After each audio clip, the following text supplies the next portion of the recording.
Quero saudar os irmãos com a graça e a paz do Senhor Jesus. Amém. Na semana passada, meus irmãos, nós iniciamos essa série que vocês acabaram de ver, essa pequena vinheta, intitulada Surpreendidos pelo Amor. E a nossa intenção é falar sobre isso a partir da parábola do filho pródigo, um texto bem conhecido dos irmãos, e nós já podemos ouvir aqui grandes lições. O pastor Marcelo, no domingo passado pela manhã, falou sobre a nossa jornada e como muitas vezes nós optamos pelo caminho do autoconhecimento longe do Pai, em busca de uma independência e de nos conhecermos. Ou, muitas vezes, a nossa jornada numa fase legalista, achando que o Pai nos aceita pelo que nós fazemos por Ele. O pastor José Roberto, no último culto vespertino, nos lembrou sobre o Pai festivo, esse que comemora a nossa volta e a nossa presença junto a Ele. Aquele que comemora a volta do filho que antes estava perdido e foi encontrado, estava morto, mas reviveu. Então percebam como essas mensagens enfatizam a importância de nós experimentarmos o amor do Pai e sermos surpreendidos por Ele. Hoje a minha intenção é olhar para essa parábola tão famosa, tão rica que Jesus contou, para entendermos um pouco mais sobre os caminhos que nos conduzem a amar a Deus, de todo o nosso coração, de toda a nossa alma e de todo o nosso entendimento. Então, para diferenciarmos bem, enquanto na semana passada nós enfatizamos o amor do Pai, hoje o nosso foco estará no amor ao Pai, no amor que nós devemos ter por Deus. E para isso, nós vamos ler essa parábola tão conhecida, mas antes de ler esse texto, nós vamos orar. Hoje eu acordei com um texto também conhecido da palavra de Deus na minha mente, quando logo após entrar em Jerusalém,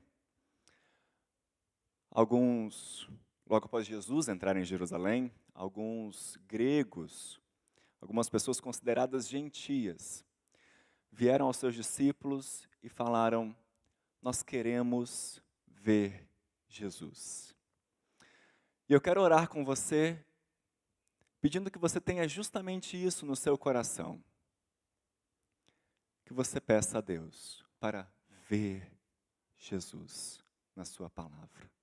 Vamos orar? Ó Deus, nós te louvamos pela tua misericórdia, pelo teu amor e pela tua graça. E nesse momento, Deus, onde nós paramos para ler a tua palavra, para meditarmos nas verdades do Senhor para a nossa vida, nós pedimos, Deus, queremos ver Jesus. Que Ele seja transmitido a nós aqui nessa manhã. Me abençoa, Deus, na meditação dessa palavra, para que eu seja fiel ao Senhor e que o Senhor edifique o meu coração e o coração dos meus irmãos nesta manhã, em nome de Jesus. Amém. Lucas 15, a partir do verso 11. Certo homem tinha 2 filhos. O mais moço deles disse ao pai: Pai, dá-me a parte dos bens que me cabe. E ele lhes repartiu os haveres. Passado não muitos dias, o filho mais moço, ajuntando tudo o que era seu, partiu para uma terra distante e lá dissipou todos os seus bens, vivendo dissolutamente. Depois de ter consumido tudo, sobreveio àquele país uma grande fome. E ele começou a passar necessidade. E então foi e se agregou a um dos cidadãos daquela terra, e este o mandou para os seus campos a guardar porcos. Ali desejava ele fartar-se das alfarrobas que os porcos comiam, mas ninguém lhe dava nada. Quero que você observe bem esses próximos versos. Então, caindo em si, disse: quantos trabalhadores de meu pai têm pão com fartura, e eu aqui morro de fome? Levantar-me-ei e irei ter com o meu pai, e lhe direi: Pai, pequei contra o céu e diante de ti. Já não sou digno de ser chamado teu filho. Trata-me como um dos teus trabalhadores.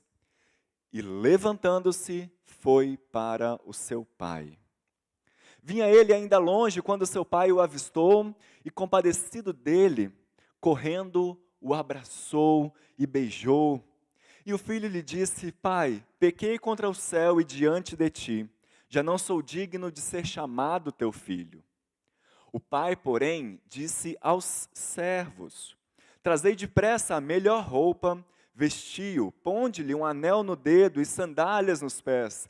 Trazei também e matai o novilho cevado. Comamos e regozijemo-nos, porque este meu filho estava morto e reviveu, estava perdido e foi achado. E começaram a regozijar-se. Ora, o filho mais velho estivera no campo, e quando voltava, ao aproximar-se da casa, ouviu a música e as danças. Chamou um dos criados e perguntou-lhe que era aquilo. E ele informou: Veio teu irmão e teu pai mandou matar o novilho cevado, porque o recuperou com saúde. Ele se indignou e não queria entrar. Saindo, porém, o pai procurava conciliá-lo. Mas ele lhe respondeu a seu pai: Há tantos anos que te sirvo sem jamais transgredir uma ordem tua, e nunca me deste um cabrito sequer para alegrar-me com os meus amigos. Vindo, porém, este teu filho, que desperdiçou os teus bens com meretrizes, tu mandaste matar para ele o novilho cevado. Então lhe respondeu o pai: Meu filho, tu sempre estás comigo, tudo o que é meu é teu. Entretanto, era preciso que nos regozijássemos e nos alegrássemos, porque este teu irmão estava morto e reviveu, estava perdido e foi achado. Que o Senhor nos abençoe na meditação da sua santa e bendita palavra nesta manhã. Meus irmãos, antes de nós retirarmos as lições desse texto hoje, eu quero rapidamente notar com vocês uma coisa. Sempre quando nós lemos a Bíblia e tentamos interpretar um de seus textos, é necessário entendermos como aquele texto foi escrito, como é que ele foi pensado. Veja, você dificilmente lê uma parte de Deuteronômio da mesma forma que você lê um salmo. Dificilmente você lê um trecho de Apocalipse da mesma forma que você lê um provérbio. Por isso, sempre ao interpretar um texto da Bíblia, na verdade, qualquer texto que você lê, seja bíblico ou não, você deve levar em conta o seu gênero literário. E o gênero literário da parábola do filho pródigo é... Qual é, quem sabe? Parábola. O gênero literário da parábola do filho pródigo é uma parábola. Parábola, de maneira geral na Bíblia, é uma pequena história ou uma breve comparação que Jesus utiliza para trazer aos seus ouvintes princípios sobre o reino de Deus. Vocês devem lembrar que com a vinda de Jesus, o reino de Deus está inaugurado, o poder de Deus está em ação na história, embora ainda não em sua completude. Então, é importante nós entendermos o seguinte: as parábolas que Jesus nos conta, elas não contêm simples lições de moral. É muito comum na literatura grega, da mesma época que a Bíblia foi escrita, nós termos, aliás, não só na literatura grega, na literatura hebraica também, muitos rabinos que contam histórias para trazerem lições de moral, para falarem como é que a pessoa deveria se portar diante de uma situação, como é que a pessoa deveria fazer para escolher um líder e então utilizar uma parábola. Mas as histórias que Jesus nos contam, não. Elas não contêm simples lições de moral. Como eu disse, Jesus utilizava parábolas para preparar os cidadãos do reino de Deus. A sua intenção é chamar os seus ouvintes para responder a esse reino e participarem dele. É convidar os seus ouvintes para participar de uma nova visão de mundo com o reino inaugurado. Nós já falamos sobre isso na semana passada, mas vale a pena lembrarmos. Você pode ver aí, no início do capítulo 15, que Jesus estava falando e contou essas parábolas a escribas e fariseus. Quem eram os escribas e os fariseus? Eram mestres da lei, pessoas conhecidas pela sua religiosidade, que faziam tudo certinho, que faziam de tudo para ensinar, para conhecer e para cumprir a lei de Deus. Eles eram um grande exemplo para todos na sua época. E quando começam a observar o que Jesus fazia, esses escribas e fariseus notam que Jesus tinha muito contato com publicanos e pecadores. Publicanos eram cobradores de impostos, pessoas que nasciam na religião judaica, nasciam no povo judeu, mas aceitavam uma espécie de emprego do Império Romano de cobrarem impostos do seu povo. E lógico que, se tratando de dinheiro, eles iriam tentar se dar bem. Por isso, eles eram considerados traidores do povo. Qualquer pessoa que andasse com eles era mal vista e mal falada. Você já deve ter ouvido a história de Zaqueu, aquele que subiu numa árvore para ver Jesus. Zaqueu era um publicano, um cobrador de impostos. As pessoas tinham ódio dele. Ele era considerado um traidor. Mas ainda assim, Jesus o recebe e transforma a sua vida. Aliás, talvez uma das coisas que me deixam mais curioso na Bíblia é tentar entender o que é que Jesus falou com Zaqueu. Já parou para pensar nisso? A Bíblia não diz o que Jesus falou com Zaqueu, mas diz que depois que Zaqueu saiu de sua casa, ele se arrependeu, ele devolveu tudo aquilo que ele havia roubado, e se ele tivesse feito algo pior aos seus irmãos, ele ia devolver 4 vezes mais. E Jesus diz que naquele momento houve salvação naquela casa. O que será que Jesus conversou com Zaqueu? Fica aí o mistério para nós pensarmos e quem sabe quando Jesus voltar, perguntarmos a ele, né? Mas vejam, Jesus não tinha contato só com publicanos, ele também tinha contato com pessoas conhecidas como pecadoras, pessoas impuras. E são várias as histórias que os evangelistas nos trazem e narram de Jesus restaurando a vida, por exemplo, de prostitutas, de cegos, de pessoas com lepra, pessoas com hemorragia. Todas essas pessoas que se encontram com Jesus se arrependem e têm a sua vida transformada. Essas pessoas eram quase que totalmente excluídas da sociedade de sua época. Ninguém queria contato com elas. Mas quando Jesus as encontrava, ele as transformava. Ele mostrava então um caráter do reino de Deus que ele veio inaugurar, que é a dignidade do ser humano sendo restaurada. A imagem de Deus sendo restaurada no ser humano. Aquilo que o pecado corrompeu, Jesus veio restaurar.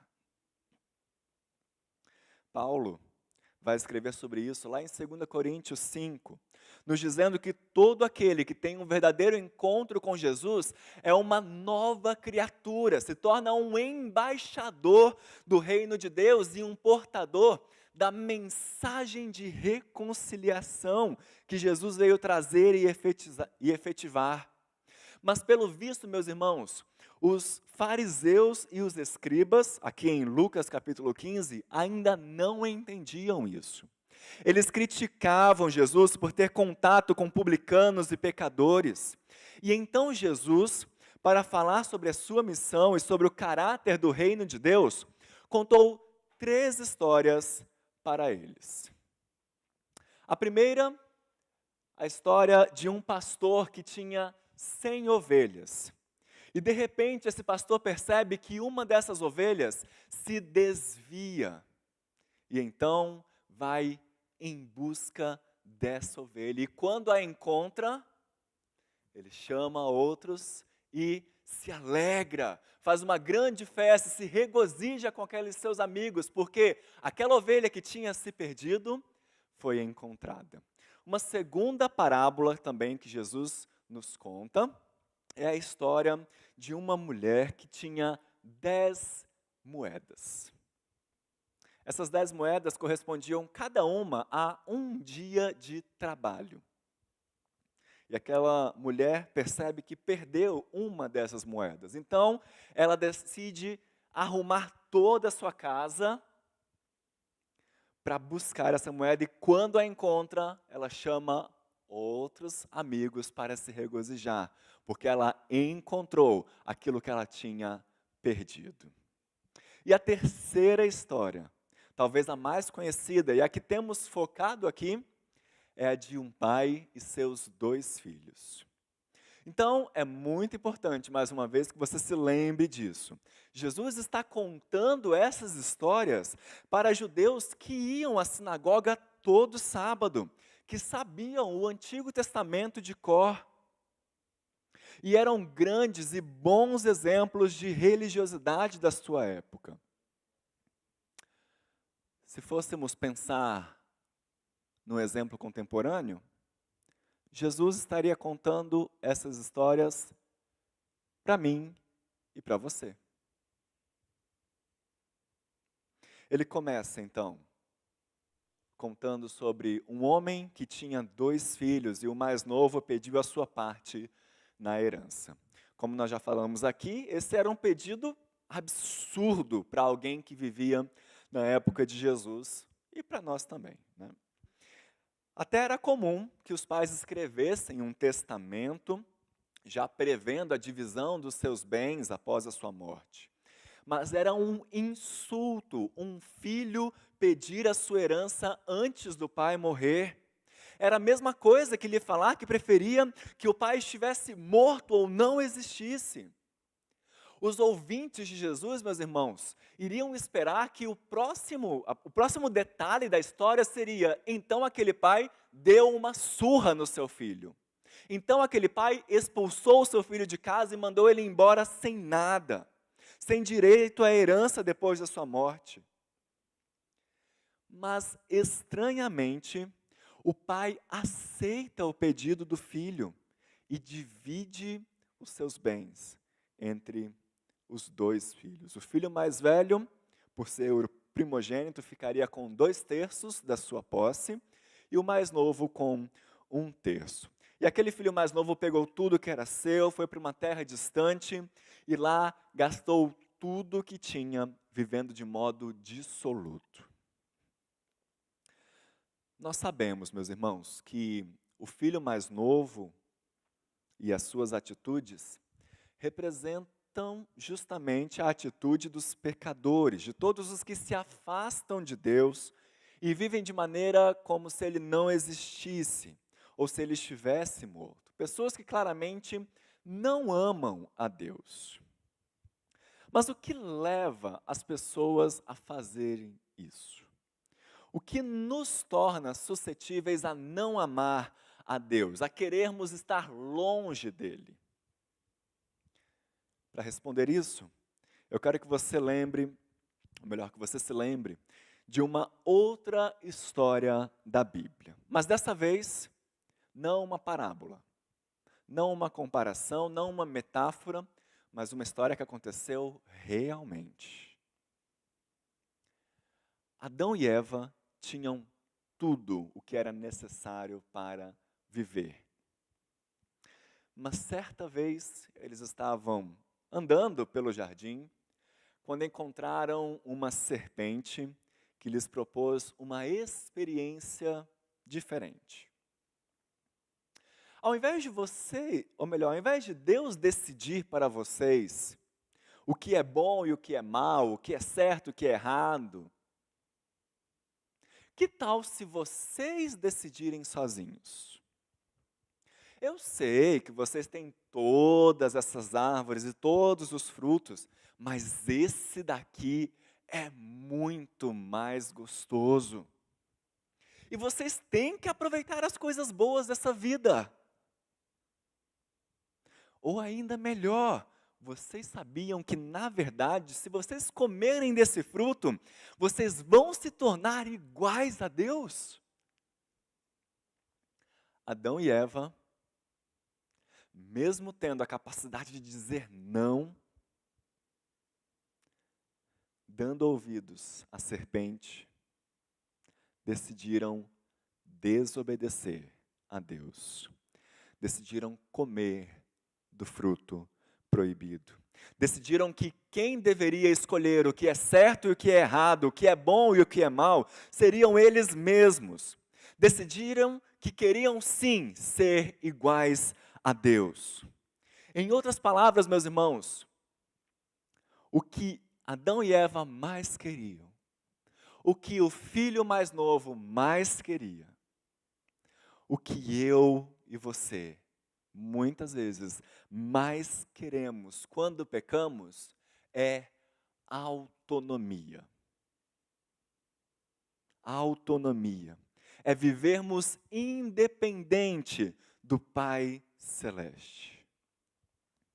Essa desobediência trouxe consequências muito profundas para Adão e Eva e para todos os seus descendentes, ou seja, para mim e para vocês. Nós nascemos culpados, nascemos inclinados a fazer e a escolher o mal.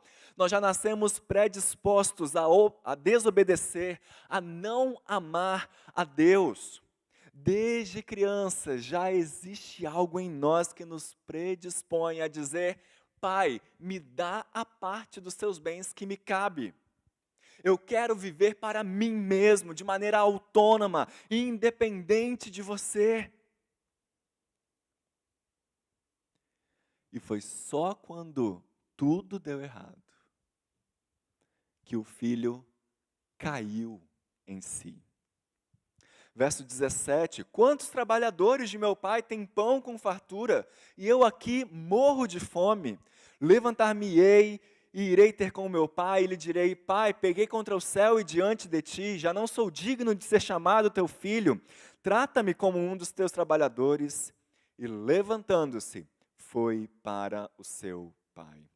Esses versos são centrais aqui para a parábola, meus irmãos, porque eles demonstram a transformação a que o filho mais novo teve de passar.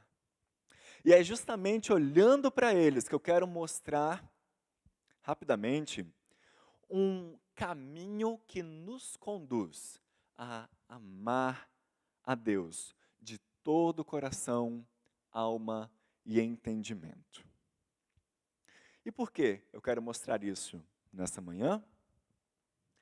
Porque foi para isso que nós fomos criados. É para isso que nós existimos. Esse é o maior mandamento. Deuteronômio 6, que nós lemos no início do culto, nos fala justamente isso: amarás, pois, o Senhor teu Deus de todo o teu coração, de toda a tua alma e de toda a tua força. A lei nos mostra que nós somos falhos e pecadores e não conseguimos alcançar o padrão de santidade de Deus.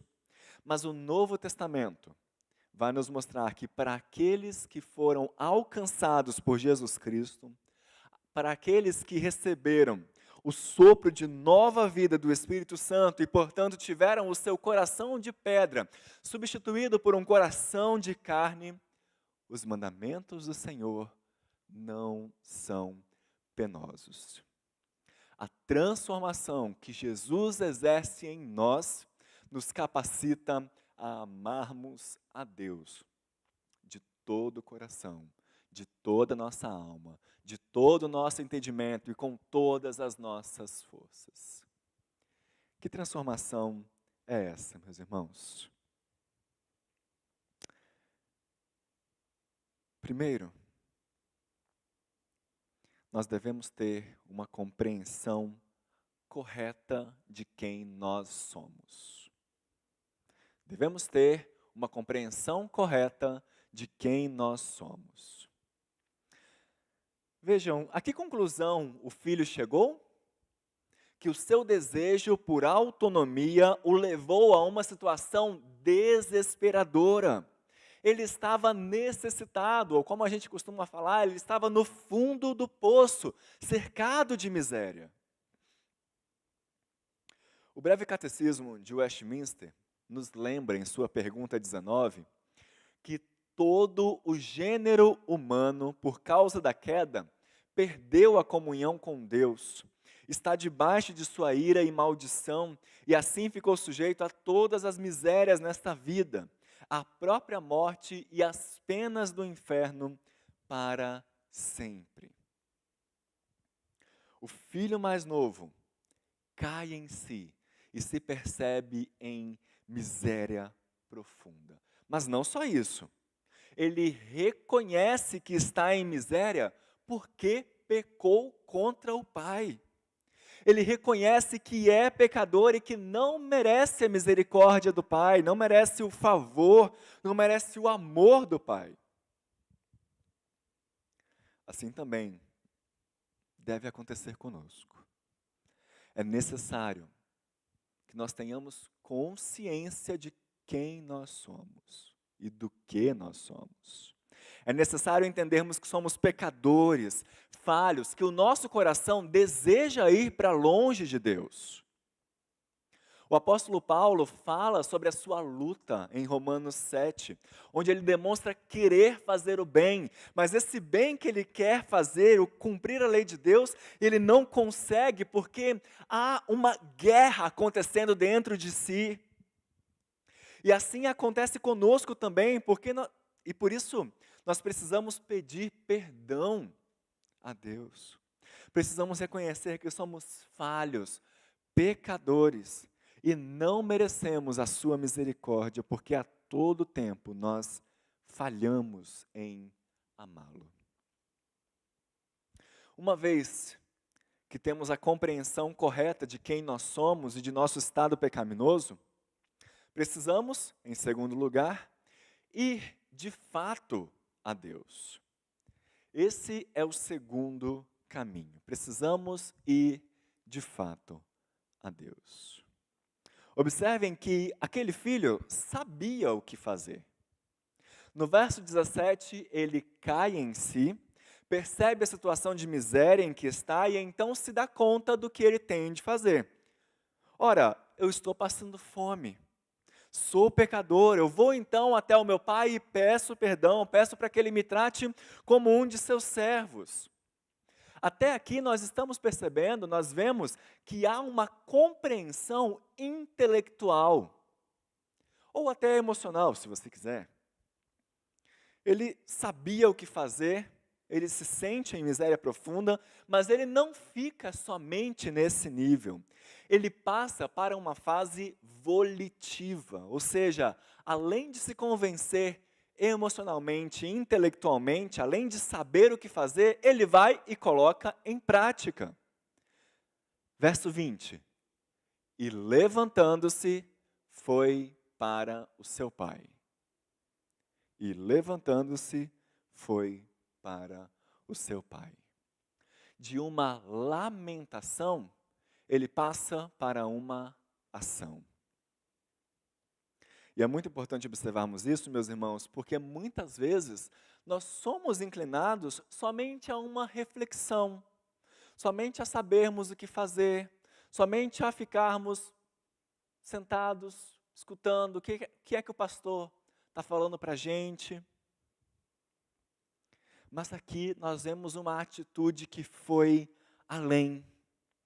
uma vez que eu reconheço a minha miséria, uma vez que eu reflito sobre o meu pecado, uma vez que eu me arrependo dele, qual é o próximo passo? É agir.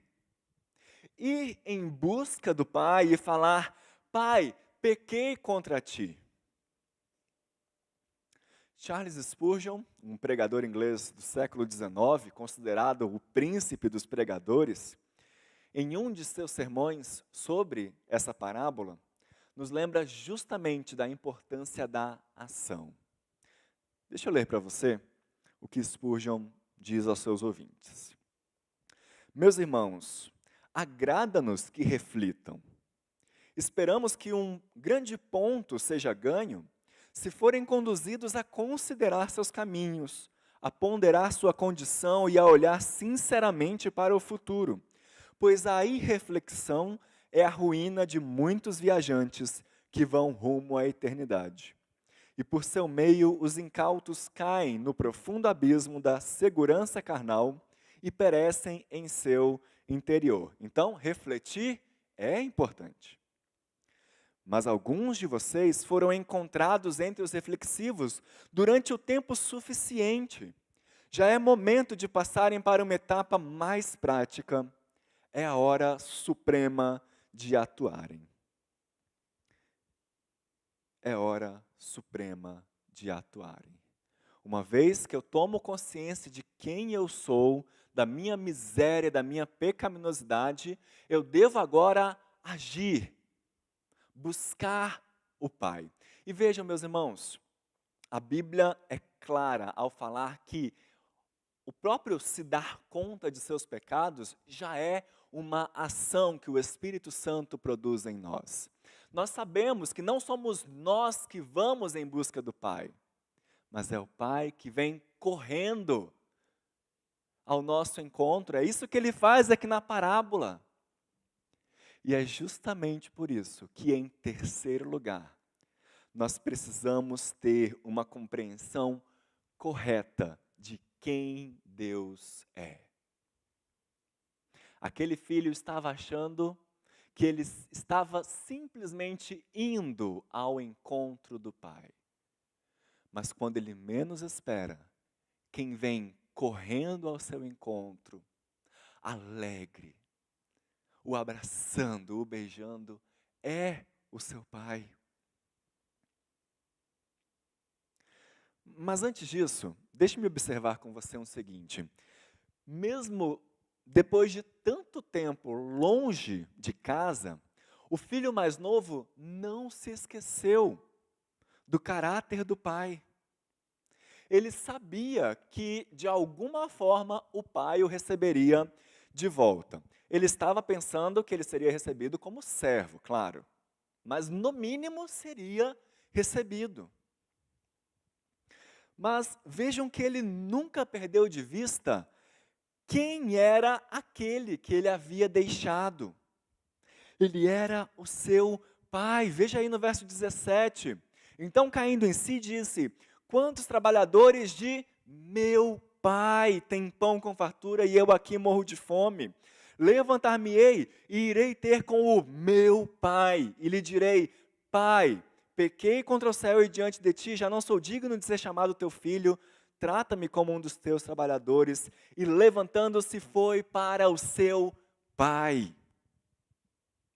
Vinha ele ainda longe quando o seu pai o avistou e, compadecido dele, correndo, o abraçou e o beijou. O filho mais novo lembra-se de que aquele que ele deixou não era um patrão, não era uma pessoa qualquer, não era um déspota, não era um senhor, ele era o seu pai. Nós precisamos, meus irmãos, lembrar quem Deus é. Precisamos lembrar da sua misericórdia, da sua graça, da sua proteção dia a dia conosco. Porque quando estivermos perdidos, arrependidos, no fundo do poço, precisamos trazer à memória aquilo que nos dá esperança. Ele é o nosso Pai. Isso nos leva a amá-lo cada dia mais. Como o salmista nos diz: Nós podemos dizer isso também. Como um pai se compadece de seu filho, assim o Senhor se compadece daqueles que o temem. Mas como eu disse, note que aquele filho mais novo não conhecia tudo o que havia para se conhecer sobre o seu pai. Tanto é que ele não foi em busca de ser restaurado como filho, mas sim como um servo. Então, ao correr à sua direção, ao abraçá-lo e beijá-lo, e ao mandar trazerem roupas, anel e sandálias para o seu filho restaurado, aquele filho mais novo pôde conhecer um pouco mais sobre o caráter perdoador, misericordioso e gracioso do seu pai. De igual forma, meus irmãos, nós somos chamados a conhecer a Deus, experimentando o seu caráter, o seu perdão, experimentando tudo o que Ele faz por nós e tudo o que Ele fez por nós através de Jesus Cristo, mas também através da sua palavra, que nos revela quem é esse Deus especial. Quanto mais conhecemos a Deus através da sua palavra, mais nós vamos nos percebendo amando a esse Deus perdoador, misericordioso e que nos traz de volta para a sua família. Esse é o caminho mostrado por Jesus na parábola. Um caminho que nos leva e nos ajuda a cumprir o maior mandamento. Para amarmos a Deus com toda a nossa força, precisamos ter uma correta compreensão de quem nós somos. Precisamos ir até Ele. Precisamos ter uma correta compreensão de quem Ele é. Mas antes de terminar essa mensagem, lembre-se, para quem foi que Jesus contou essa parábola? Para os fariseus e escribas. Para mim e para você. E pode até ser que um dia nós estivemos no lugar do filho mais novo. Mas quem nos representa nessa parábola é o filho mais velho. E apesar do filho mais velho não ter ido embora, não ter gastado a sua herança, não ter estado na miséria, ele também estava perdido. Nós percebemos que da mesma forma que o filho mais novo, o primogênito não amava o pai da maneira correta.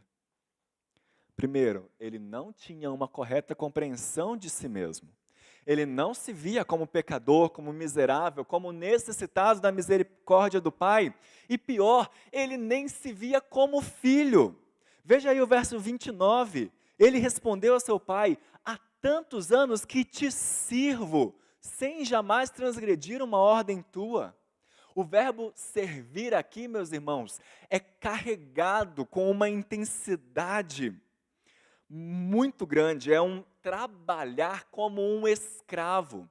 E vejam, em nenhum momento o verbo grego de servir aqui aparece quando a parábola se refere aos trabalhadores, quando o filho pródigo, né, o filho mais novo, fala que vai pedir ao pai para ser considerado um servo. Mas o filho mais velho diz que ele servia como um escravo. Nem mesmo os trabalhadores do seu pai se consideravam escravos, mas ele sim. Segundo, sua lamentação, ao invés de estimulá-lo a uma ação, o estimulou a uma omissão. Ele não quis entrar para a festa, ele não quis se reconciliar com seu irmão e logo depois, nem mesmo com o seu pai. Terceiro, ele não tinha uma compreensão correta de quem era o seu pai. Ele não percebeu que o seu pai era alguém que tinha tanta compaixão, mas tanta compaixão, que no meio de uma grande festa em que várias pessoas da comunidade estavam, os seus servos e o seu filho que havia retornado com saúde, ele deixou tudo e foi atrás do filho mais velho.